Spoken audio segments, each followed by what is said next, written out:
Welcome to Shelf Help, a channel dedicated to talking to the void about whatever book I happen to be reading. I am your host, the reader. The following review will contain spoilers. I'm going to start this one with a trigger warning. As my warning card says, I do cover topics of a sensitive nature. In this case, it's going to be abuse, mostly the sexual variety. If you are uncomfortable with this topic, please skip ahead to this time. Alright. For those of you who are still with me, let's get into it. In the last book, Soul Keeper, we met Jacaranda. I didn't talk about her much because she was a side story and a clear love interest. Not that there's anything wrong with that, but I do have to choose my topics. In Ravencaller, she takes on a bigger role. Jacaranda was a soulless. In the world of the Keepers, humans have souls, and the magical creatures, known as the Dragonsired, do not. Okay, that might not be strictly true, but that may be the topic for the next book. Anyway, some number of humans are born without souls. But unlike the Dragonsired, who are still functional beings, soulless humans don't recognize their own needs. If they are standing outside and it begins to rain, they won't cover themselves or seek shelter. They have to be told to eat, drink, wash. They can be taught skills, and they have been put to work as security guards, servants, and other tedious jobs. The church even keeps some that make cloth. For Jacaranda, she was taught to be a bodyguard and a sex toy. I want you to think about that for a minute. Soulless don't have the ability to object to what is done to them. They don't know right from wrong. They can't call the police or appeal to any authority. They would not, could not, even if they could consider it. Jacaranda was not an exception. Jarig, her former owner, ran a trade in soulless sex slaves, including children. One of his major clients and partners was a keeping church vicar and the deacon. The deacon was using young, soulless boys for his own pleasure, and the vicar had unregistered soulless trained to act as if they had souls as personal enforcers and to protect the deacon. During the course of the two books, Jacaranda visits a boat that's bringing in new soulless slaves, the cages where they're held for auction, including a newly awakened soulless like herself, a bookie who helps launder the money, a brothel that helps train the soulless, and finally, Vicar Thaddeus, who tried to kill her. So this isn't a single man running a trade for a few sick individuals. It's a cottage industry. And while it's not stated, it is presumable that Jarig isn't the only source.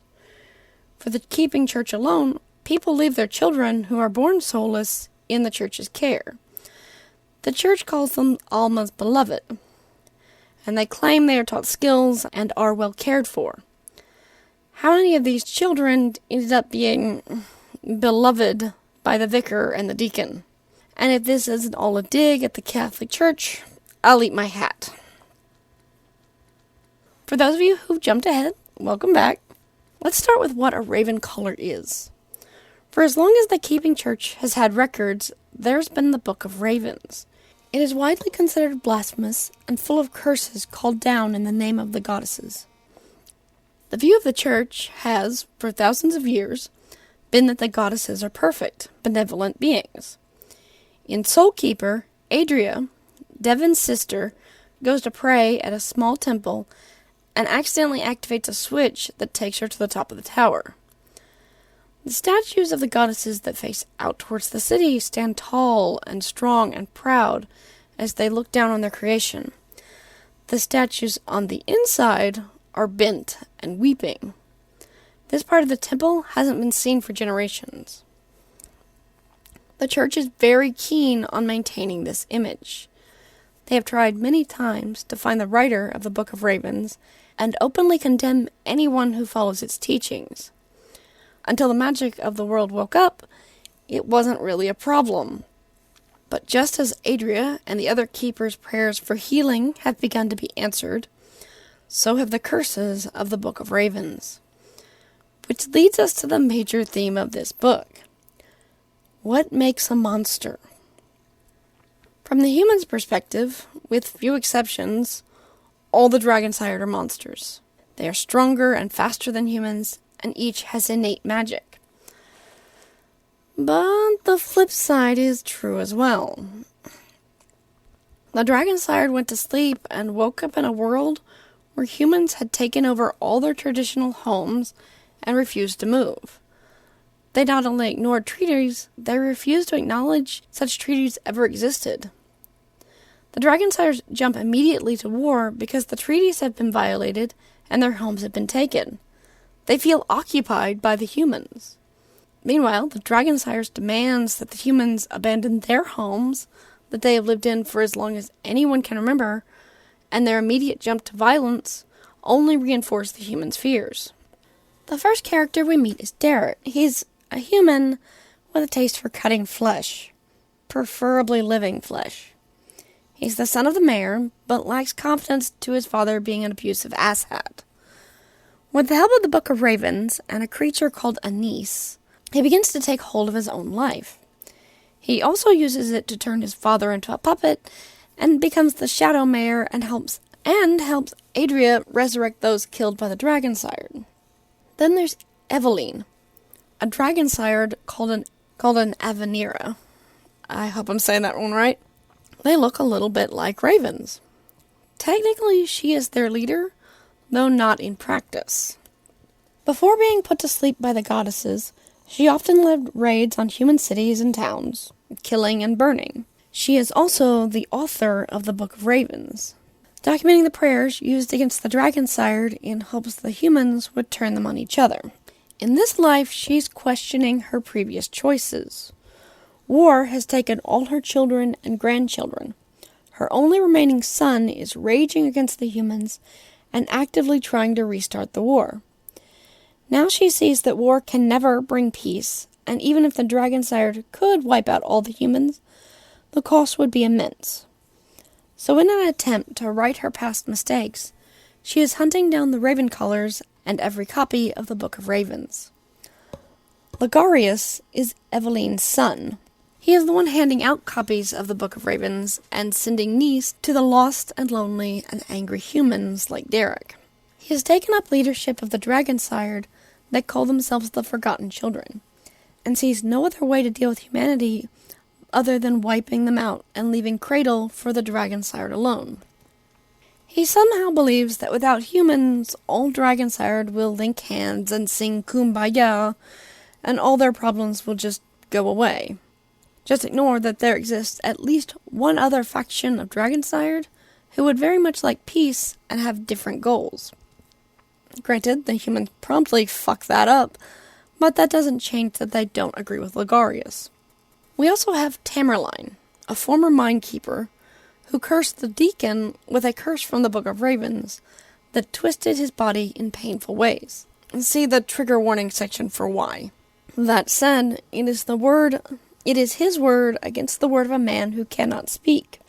Adria could look into the deacon's soul and confirm this story, but she never does. Tamerlane is slick. He tells Adria what she needs to hear and gives her confidence. He makes her feel good about herself. He's the kind of smart that makes me question his motives. He definitely pings my unreliable narrator sense.